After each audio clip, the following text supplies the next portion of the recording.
Mõnikord elame justkui udu sees. Ärkame hommikul, teeme mis vaja, täidame kohustusi, liigume ühelt tegevuselt teisele ja õhtul vajume väsinult voodisse, teadmata, kes see päev üldse päriselt eksisteeriski. Üks päev sarnaneb teisega ja mõnes mõttes oleme justkui ellu jäänud, aga mitte päriselt elanud. Paljud meist tunnevad, et nad lihtsalt püüavad hakkama saada. Nagu oleks elu muutunud üheks suureks soorituseks, kus iga päev tuleb täita ära mingi kindel hulk ülesandeid, loota, et midagi ei lähe viltu ja oodata, et ehk ühel hetkel saab lõpuks ka puhata. Elu kulgeb, aga tundub, et see läheb meist lihtsalt mööda. Me unustame märgata hommikukohvi lõhna või tuulepaitust põsel. Unustame vaadata silma inimestele, kellega koos elame või töötame. Me ei märka enam, kuidas aastaajad vahetuvad või kuidas keegi meie kõrval ütleb midagi südamest.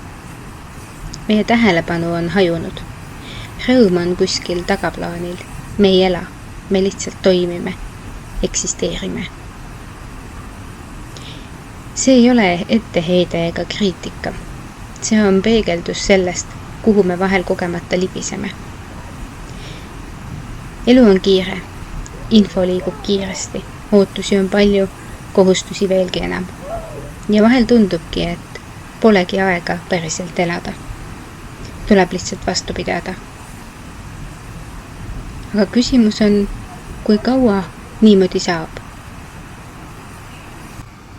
Küsimus, kas ma elan või lihtsalt üritan ellu jääda, võib esialgu tunduda raske või isegi valus, aga tegelikult on see kutse. Kutse ärgata. Märgata, et elu ei pea olema ainult pingutus ja läbivedamine. Et meil on olemas võimalus vaadata ümberringi ja küsida, kas see, kuidas ma elan, on ka see, mida ma päriselt vajan.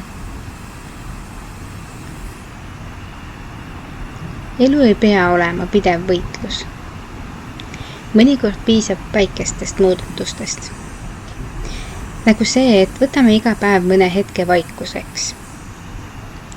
Et kirjutame üles 3 asja, mille eest oleme täna tänulikud. Et ütleme kellelegi siiralt aitäh või kuulame ilma katkestamata. Need on väga lihtsad sammud, aga need aitavad taas tunda, et me päriselt elame. Elu ei alga siis, kui kõik on valmis ja korras ja raskusi enam ei ole. Elu juba toimub. Just praegu. Just täna. Isegi nende ridade lugemise hetkel. Küsimus on vaid selles, kas me oleme kohal või ainult pealtvaatajad. Igaühel meist on võimalus pöörduda elu poole tagasi, väikeste sammude kaudu, ühe teadliku hetke haaval. Alustagem siis juba täna. Aitäh ja peatse kuulmiseni!